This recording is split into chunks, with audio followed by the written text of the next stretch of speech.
Hi everyone, Dr. Cooper here, and it looks like it is 3 o'clock, so let's go ahead and start.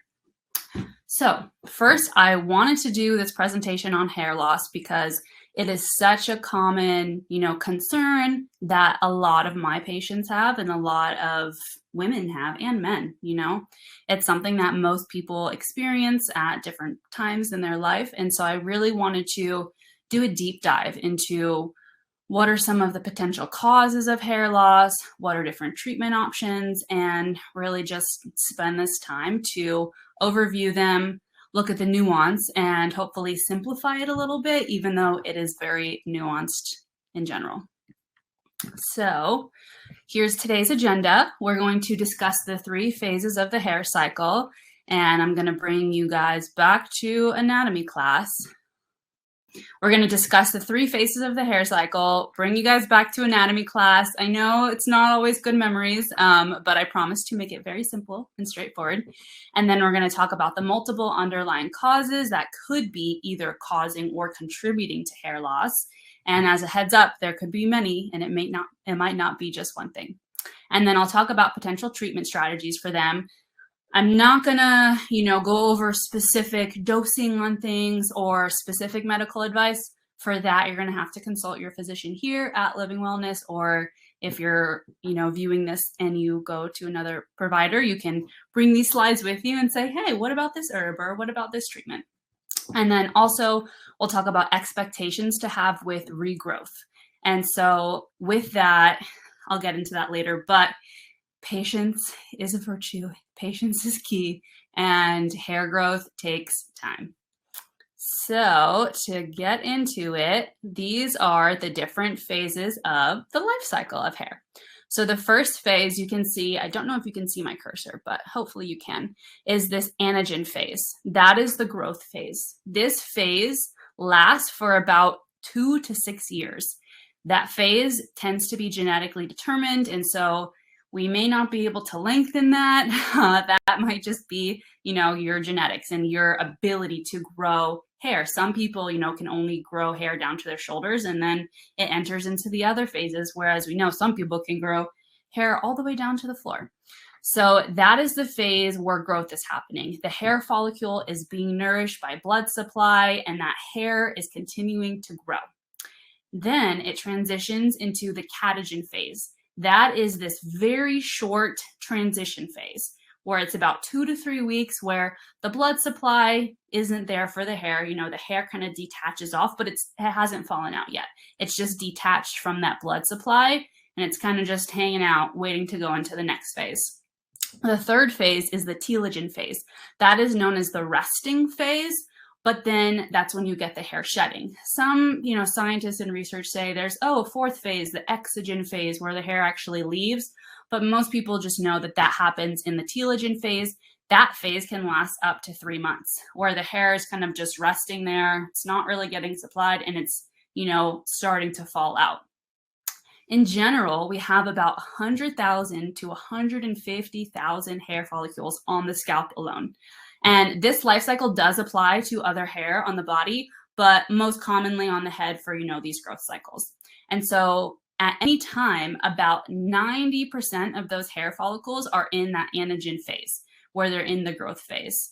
And then, less than 1% of hair is in the catagen phase, where it's kind of just transitioning. And then about 10% are in the telogen phase. And again, these numbers can change for different reasons. Tends to change as we age. And so typically less time is being spent in that anagen phase where it's not, 90% anymore. It's starting to decrease. And again, some things are just a genetic component, and we may not be able to determine the cause. But there are so many things that we can do to help support keeping our hair in the anagen phase and hopefully not getting into the telogen phase too soon. And so you'll see on the right side that kind of just shows the time frame and what to expect. And then another important thing to remember is that every single day we typically lose 50 to 150 hair follicles, and that is completely normal. And so when we're assessing for hair loss, we really want to say, is it true hair loss, or are you just noticing hair falling out that's a normal, amount of hair to fall out? And so typically for women, if they have longer hair, we'll have them assess like the size of their ponytail and say, oh, like this feels thinner than normal, or it's very obvious and you're just losing, clumpfuls of hair every time you're in the shower. And then let's go to the next slide. This one I wanted to add in there just because it really highlights the blood supply that the hair follicle is receiving and how important circulation is. And so it's a very complex process. And, before really going back to these anatomy pictures and diving into the research again, I forgot how complex it was. And I forgot that, there's this blood supply to the hair follicle and so much going on that we really need to remember when we're thinking about the scalp and the circulation to the scalp. Now we're going on to common causes of hair loss.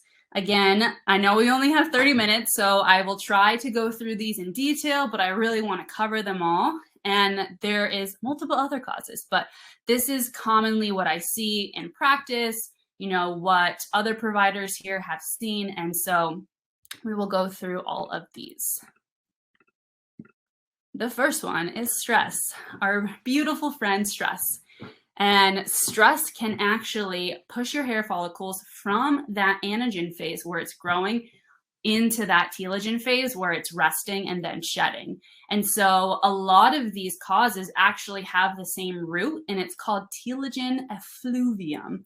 And I love that word. Effluvium means to flow, or to fall in Latin. And so it's that kind of just flowing of hair. And so stress alone can push your hair follicles into this phase. And because that phase is typically 3 months, we see that hair loss typically happens about 3 months after an acutely stressful event, or if there's high stress going on at all times and we're in that sympathetic fight or flight and we're not taking time to rest and taking time to recharge, then we may not notice a specific event that is triggering it. And so, this could be the death of a loved one or a big move or an illness, which we'll talk about next. But any big stressor can actually push those hair follicles, instead of 90% being in that growing stage, we're now going to increase that percent that are in the resting and shedding phase. Stress itself is going to cause your adrenal glands to release cortisol and adrenaline, also known as epinephrine. That's going to also disrupt your thyroid hormones. It's going to disrupt your sex hormones because some of those are made in your adrenal glands themselves. And so it's really important to remember that stress, while we kind of look at it as this like maybe simplistic, word like, oh yeah, I'm stressed out, I have a lot of stress. There's actually, physiological changes that are happening in the body when we're in this, rush state and we have bills and we have our jobs and kids and dogs and politics and all the things that are, coming in and feeding into that stress response. And so I really wanted to highlight this because it is so common. Most of my patients, I, talk to them about self-care and what activities are they doing. And so on the next slide, you'll see what can we do. First, determine our stress levels. And so some people, think that it's fine that they're running on adrenaline all day long because they're getting stuff done, but really take a moment to sit back, look inward. What is your stress type? Are you wired and tired? Are you, kind of just like bleh and like blue all day long? And Dr. Khalsa did an amazing webinar last month on stress and its effects on the body. So I won't go into it too much, but go ahead and watch that if you want to know more detailed information on what's happening in your body when you are in this high stress state. So determining your stress, reducing your stress, everyone can do that differently. Some people are really drawn to yoga and meditation and, time for reflection, while other people may just want to rest and recharge, and that's okay. Nutritious eating is so important here, making sure you're getting your nutrients and your vitamins, ideally through your food, and then supplementally where you may not be able to get all of them. And then here we can also use adaptogenic herbs. So herbs like schisandra and ashwagandha and rhodiola, those are some great herbs that are really just gentle, and they can be gentle and also stimulating at the same time. And that's why they have that adaptogenic property. Next, so this one has been so common. I experienced this myself, and a lot of patients have experienced this, is hair loss after having COVID. And so any type of illness is a stressor on the body, even if you may not have had, a large reaction to, being ill. You may have just had a fever for a day and then felt better the next day. But a fever itself is a stressor, illness is a stressor, and this is going to push those hair follicles into the resting phase. Typically, we see the onset of hair loss after having an illness like COVID about 2 months after the illness, and then we don't see that recovery of hair until around 5 months. And so this is really where that patience comes in. So I've had some patients, notice hair loss like within a month, and they just may have that ability to switch into that active phase, into the resting phase. But on average, it's about 2 to 3 months because that's the time it takes. And I kind of will belabor that point in a lot as we talk. And then it really takes time to start noticing a regrowth. And we'll talk about different things that we can do to maybe support the body at that time. And then I also wanted to highlight here the potential correlation with zinc and vitamin D deficiencies. We know that there's correlations between those with severity of COVID illness, but also these are such important nutrients for hair. And we'll talk about all the other nutrients later, but that's also a key thing to keep in mind is, getting those levels tested and see where your vitamin D is. And even being here in Arizona, most of our patients are vitamin D deficient and they're not in that optimal range. And, in the summertime, we're not outside in those early hours getting in the safe sun exposure. And so keep that in mind with, illness and then just life in general. So treatment ideas here, follow those prior stress reducing recommendations. Again, illness itself is a stressor, especially if this causes you to, miss a week of work or be isolated from your family members. And so follow those recommendations, really, self-care all the time. And then testing and optimizing nutrient and mineral status. And remembering that the majority of patients will notice regrowth and it just takes time. And then also some topical therapies. My treatment approach, is both internal and external for hair loss. And so I'll talk about all of those at the end because they can apply to most of these causes. Next is hypothyroidism and hyperthyroidism. So both of those can cause hair loss. And that's something that I wanted to highlight because we tend to think that only hypothyroid causes hair loss. Some of the other symptoms, I'm sure many of you know, a lot of our patients here have hypothyroidism, fatigue, brain fog, the muscle pain, the joint pain, some elevated cholesterol on labs, constipation. This is all because the slowing of your metabolism. And the thyroid helps those hair follicles grow, that blood supply, those cells are rapidly turning over, and we need the thyroid hormone to support that. And so when the thyroid starts to underfunction and the metabolism slows down, hair loss is going to be seen. And it's very common, mostly, on the scalp, but also thinning of the lateral eyebrows is a kind of not a telltale sign, but pretty indicative of, oh, there's something going on that's deeper.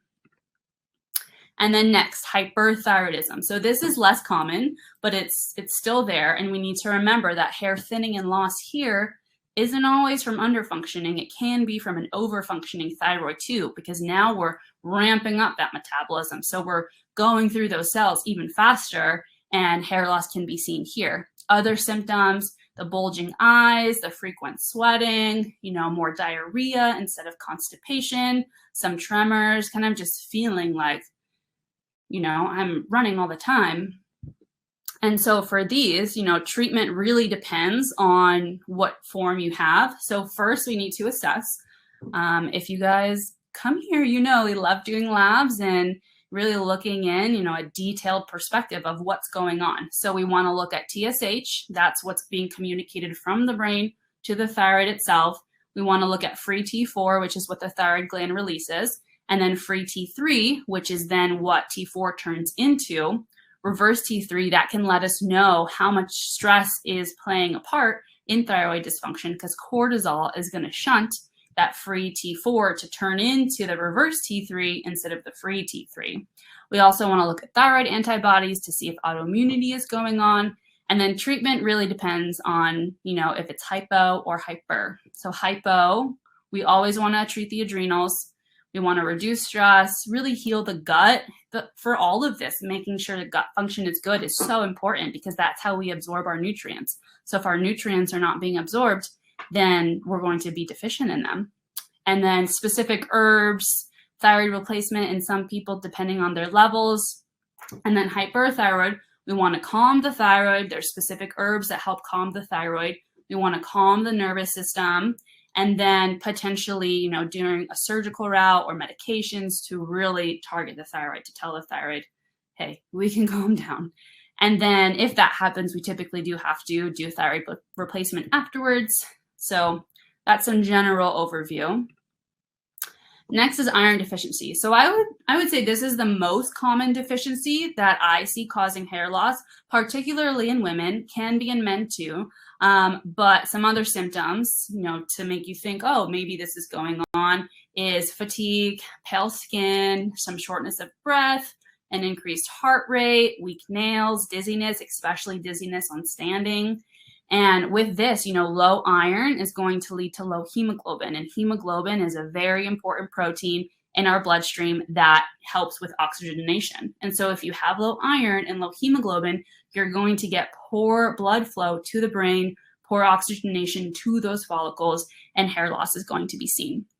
So specific labs to check for, we want to do more than just a CBC. So in the CBC, we can see the total red blood cell count, we can see hemoglobin, we can see hematocrit, but we also want to look at ferritin, which is the storage form of iron, to make sure that there's some storage as well.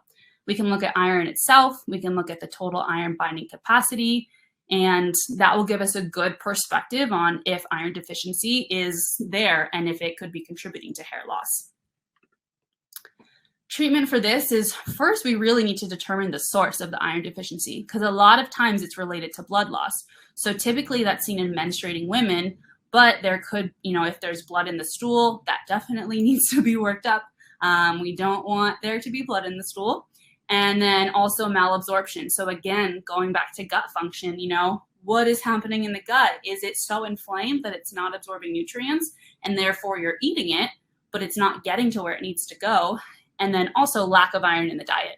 So some people may just not be eating enough iron-rich foods, and they may see, kind of those suboptimal levels, maybe not frankly deficient in iron, but a little more suboptimal. So treatment, once we determine the source, we can increase iron-rich foods, we can supplement iron in some people, we can do IV iron, and so there's many different options.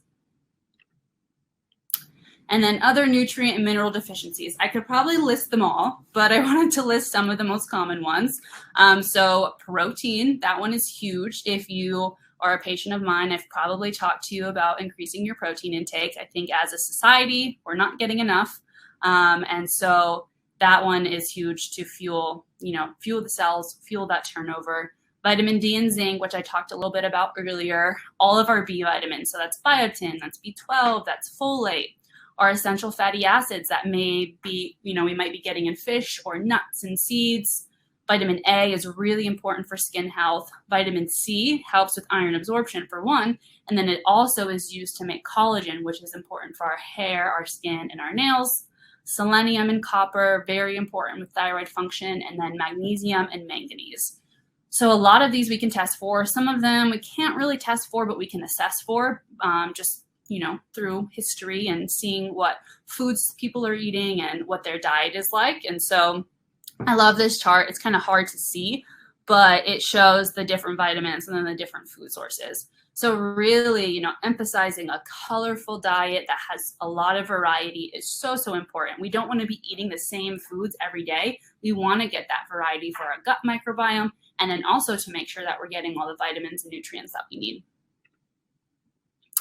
Next is blood sugar dysregulation. So I love this photo. This specifically is stating diabetes, but this could be seen with prediabetes. This could be seen with insulin resistance. And so this is showing how when there's more glucose or, sugar in the bloodstream and it's not getting moved into the cells, So insulin, think of insulin as kind of a key. Insulin helps move the sugar from the bloodstream to the cells where we want them.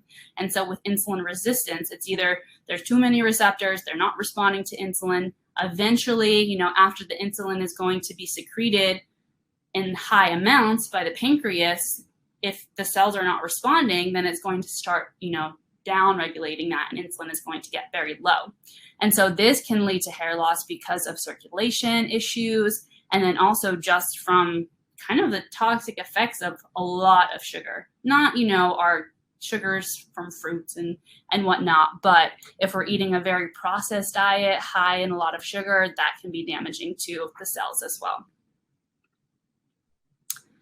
And changes here, so obviously, this is very complex. I always start with dietary and lifestyle changes, looking at protein and carbohydrate and fiber intake and kind of maximizing the protein and maybe minimizing the carbs a little bit. But of course, we still need carbs to function. Our brain needs the glucose. And then doing different things like inositol, that's going to help with insulin sensitivity, chromium, it's going to help with insulin, but also potentially with appetite. And then specific herbs such as fenugreek, gymnema, cinnamon, and holy basil. So those are just various options that you can ask your provider about to, help address some blood sugar dysregulation if that's going on for you. Next is PCOS. So here you can read through the symptoms. Again, a very complex hormonal condition. The two main things that we see contributing to hair loss are that combination of the high testosterone and insulin resistance. And so I spoke about insulin resistance in the last slide, but that high testosterone can also lead to hair loss. And actually low testosterone or high testosterone can lead to that. And we'll talk about that on the next slide. But the treatment approach to this is so individualized, seeing if insulin resistance is happening or if the PCOS has more of that adrenal component and addressing the adrenals, and then really just working to help with that, sensitivity to insulin potentially, or just getting those ovaries to, ovulate. That is our goal. So here is a nice graph with the testosterone. So you can see that the free testosterone in our body gets converted to a metabolite called dihydrotestosterone. This is actually able to bind to receptors in the hair follicles and shrink the hair follicles. So they go from these terminal hairs down to these miniaturized hairs. And so this is very commonly seen in androgenic alopecia, which is, mostly male pattern hair loss. And so here there's definitely a genetic predisposition. It's commonly seen post-puberty. And this is where either that enzyme, the 5-alpha reductase, is, really overfunctioning, turning that testosterone into the DHT, which is then, kind of, I wouldn't say toxic to the hair follicles, but can target the hair follicles and shrink them down. And so this is something that we commonly see in men. It can occur in women, typically in conditions like PCOS or other conditions where there is that high androgen count. And so here's a nice photo showing the differences between male pattern hair loss and female pattern hair loss. Whereas the males, typically it's that receding hairline. We see that more on the top of the head. And then female pattern, it's kind of just the thinning overall while we keep the hairline. And so one thing with this too is in women, there's also that interplay between low estrogen and high estrogen. And so some research has been done because we thought long ago, oh, female pattern, maybe it's also from the androgens, but we're seeing that in women and we're looking at their labs and their testosterone is really low and their estrogen is really low. And so we may, it may be more from estrogen, and over time, postmenopausal, that estrogen is going to decrease. And on this next slide, I talk a little bit more about, this is more testosterone. Also, I may go over 30 minutes. I'm trying to get through these, but I really wanted to jam pack it with some good info. So if you can't stay longer than 30 minutes, this will be recorded, this will be posted, but I don't want to just jump through them too fast. So treatment ideas for testosterone. Supporting low testosterone can be things like DHEA, which is the precursor to testosterone, different herbs that are going to support it, like tribulus, ashwagandha, ginseng, those nutrients like zinc, selenium, and magnesium, and then potentially testosterone replacement in some individuals. And then for high testosterone, this is really, a key area to target is preventing that conversion of testosterone into DHT. So we know that there are some herbs that help not support the conversion, but prevent the conversion, such as saw palmetto, stinging nettle, pangea, green tea, and pumpkin seed. So those are all things that can help kind of not turn off the enzyme, but kind of slow it down and say, let's stay as testosterone, let's not convert into DHT. And these are things that we can also assess in labs. So you can actually get a lab value of DHT and of testosterone if you're curious on both of those. And then as I was talking about earlier, it could be high or low estrogen. So estrogen, as we know, promotes growth. There's an interplay between estrogen and progesterone. And so that's where kind of the estrogen dominance, key is, when there's maybe too much estrogen in relationship to progesterone. And so that could be a cause for hair loss. And then progesterone itself can also help block the excess androgens and that conversion into the DHT. There was an interesting study that I read because I was trying to wrap my head around, high estrogen causing hair loss. If we know high estrogen helps with growth. And this study was talking about a genetic variant and an enzyme that converts testosterone into estradiol, and that leading to female pattern hair loss.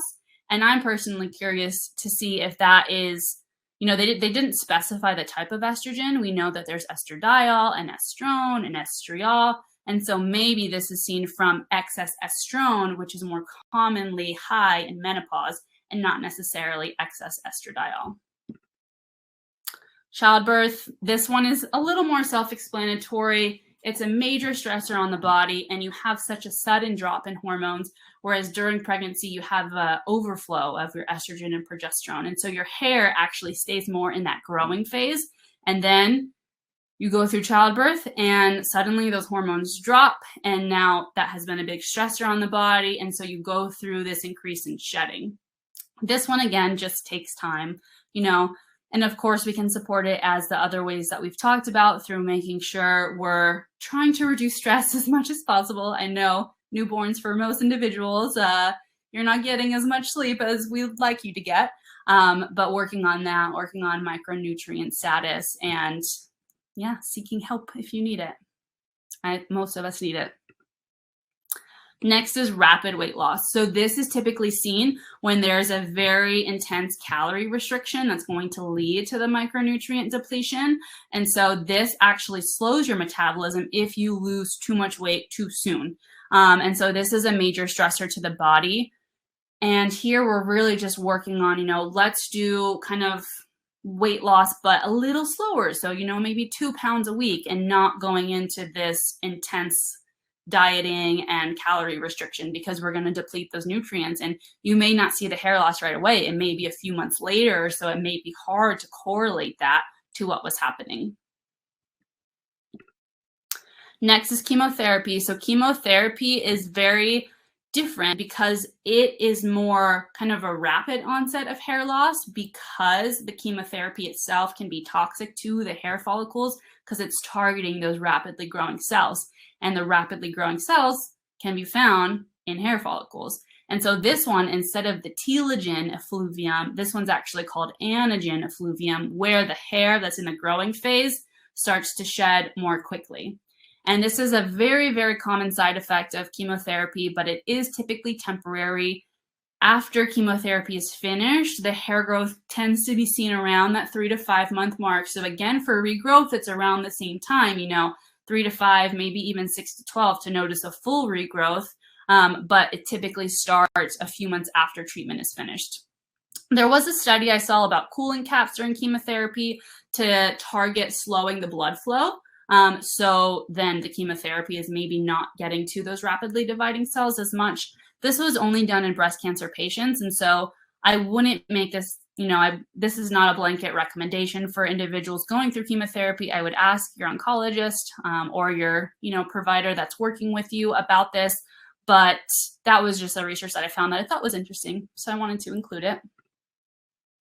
And then medications, there's certain medications that can cause hair loss. So retinoids, beta blockers, calcium channel blockers, which are typically seen for hypertension, antidepressants, and then NSAIDs, even ibuprofen. And so frequent use of these medications potentially can be contributing. They have different mechanisms. So if you're on one of these medications and you're concerned that it's causing hair loss, I would just talk to your provider and see if, there's a workaround of maybe supporting those nutrients, because we know certain medications can deplete our nutrients. And then even more causes. So autoimmunity, lupus, alopecia areata. So that is a very common autoimmune condition where it actually is attacking the hair follicles. That typically is more of like a moth-eaten, it's called, appearance, where it's like little sections of the scalp you see that have hair loss and not overall shedding. That I don't as commonly seen here in our practice, but it's a common cause. And then environmental exposure, so heavy metals, chemicals, harsh styling. So if you're, straightening your hair every day, that can damage the hair follicles, surgery, and then some seasonal changes. More so if you're traveling from a place that's really cool to really hot, then you can see, that harsh change can be a little bit of a shock for the hair follicles. And then here's some treatment options. So oral medications, I wanted to include some more common ones. So finasteride, this is typically only in men. So this is going to target that enzyme that converts testosterone into the DHT to slow down that DHT production. It is not considered safe in women, especially women of childbearing age. It can be used topically in postmenopausal women. And so that is a common medication that's used. Spironolactone. So this is medication that's specifically for hypertension, but it's used for PCOS as well because it's been shown to reduce androgens. And so it's common in PCOS, but some other individuals may be recommended it if the hair loss is due to that androgen excess. And then LDN, or low dose naltrexone. This I use more for autoimmune related hair loss because it's going to help with that autoimmune component and kind of targeting inflammation. So more commonly for Hashimoto's or for that alopecia areata. And then here are some treatments that help stimulate hair follicles themselves. So PRP, or platelet-rich plasma. So this is where your blood is drawn, it's spun down, the plasma is extracted and then injected back in. I have a few patients that have done this. Unfortunately, they say it is very painful. Everyone has a different pain tolerance, but it's hard to, get a lot of numbing to the scalp. And so that is an option. It tends to not be my first option. I like to look at labs and nutrient levels first, but some people do notice a benefit from doing PRP. And there's also a red light cap, which is low level laser therapy that's just going to help stimulate those hair follicles. Next is specific herbs, and I wanted to include pictures because I love when herbs tend to look like something that they can treat. And so we have horsetail, we have rosemary, we have oat straw. These are herbs that are commonly seen in products that are to, promote hair loss, promote hair growth, and promote healthy skin, healthy nails. And so these are some various herbs that you can ask your provider about. And then topicals. So I have a lot of patients that have tried the Vegamore Grow Serum, the Nutrafol Serum, rosemary oil, and they do have a lot of success with those. And so when I'm treating it, I do like to talk about topical therapies as well, because that's going to stimulate the hair follicles. And if you think about it, that is such a direct way to access these hair follicles. Of course, we want to optimize nutrition, but a lot of these oils have herbs that are going to help, increase circulation. Specifically, rosemary has been studied to help increase circulation to the scalp. Rogaine on here, minoxidil is a very common hair loss treatment. So that works at increasing circulation to the scalp. Unfortunately, I see more side effects with that, such as, really dry, flaky skin. And so I tend to recommend more of like the ashwagandha or herbal-based topicals.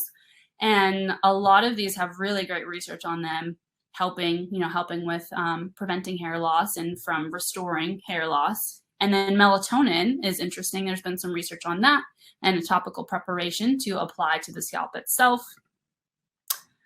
And all in all, really like a truly comprehensive plan is needed. So optimizing nutrition, optimizing gut health, making sure you're absorbing the food that you're eating and you're getting, good quality nutrition, optimizing vitamins and minerals through diet and also through supplementation, limiting stress, I know it's easier said than done. Avoiding environmental toxins as much as you can, and then really working to balance adrenals and hormone and thyroid levels. And then also, using topical therapies. Some people are sensitive to the topicals, so it may take time to try different ones. You always want to have essential oils and a carrier oil, or else it may be, a little bit too intense on the scalp. And that could be things like there's different, I would say coconut oil is my most commonly used for the scalp, but there's various different oils that you can use. And then realistic expectations. So typically after you identify, the cause, or after that stressful event, it's going to take 3 months for it to stop falling out, because a lot of times that's the magic number with hair loss. Typically there's stress. 3 months later, you notice the hair loss. It may occur for those 3 months, and then you notice regrowth around that 6 to 12 month mark. You may notice some fine hairs, kind of more towards the front by a month if your hair responds well to the topicals or to the treatment, but for a lot of people, it may take longer. And so just having that patience is so important. And I wanted to highlight, there is hope, and hair loss can be truly really stressful. So it's hard to, control your stress when the cause of your stress could be the hair loss as well. And there have been studies showing, correlations between perceived hair loss and levels of depression. And so, when our body is in a stressful kind of flight or fight situation, it really cares more about preserving our breathing and our circulation, and hair kind of falls to the wayside for what our body, orders in importance. And so just wanted to remind you all that keep your hope out there. There's so many things that you can do. And questions. So let me see.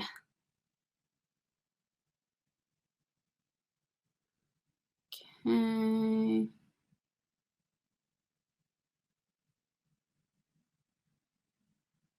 Okay, so I have some here about taking testosterone and noticing hair loss. So if that is happening, then testosterone can be converting into that DHT. And so that is also, a cause. And so asking your provider about the herbs that may help prevent that conversion from testosterone to the DHT would be really important while doing testosterone. And then, is there more hair loss in the summer? So it's kind of back and forth about that. A lot of research shows that in the summer, there's actually more hair growth to protect our scalp from the sun. And then in the winter is when we tend to see more hair loss. But there's other studies that I read that showed actually there could be more hair loss in the summer. And DHT can be tested. Yes, you can get a lab of DHT to see your levels. And then something about Rogaine. So this is not something that I was recommending. I wanted to touch on it because a lot of my patients that knew that I was, making this presentation asked, does it work? And for a lot of people, it does work. But again, there are a lot of side effects. So I tend to, go more towards the other topicals like the rosemary oil and the lavender oil. But I wanted to highlight that it's very common because I didn't want to just leave it out and not touch on it when a lot of people ask about it. And then let's see. One of the best hair, nail, skin brands to buy. There are so many. So it depends on the oral pills and then also the topicals. Topicals, I do see a lot of success with the Vegamore Grow Serum and the Nutrafol Serum. So those are two serums that I use frequently. For oral supplements, I typically keep those to the multivitamins and to the herbs that we know best. And so those can be recommended by your provider. And there's so many different brands. Those brands are not necessarily targeted to hair loss, but those are more targeted to the optimum nutrients in the form. So, making sure it's methylfolate and methylcobalamin instead of the other forms. And I think that is all. So I will end here. Thank you all for listening. And if you have any questions, feel free to reach out to me or you can reach out to your provider. And I hope you all have a lovely weekend.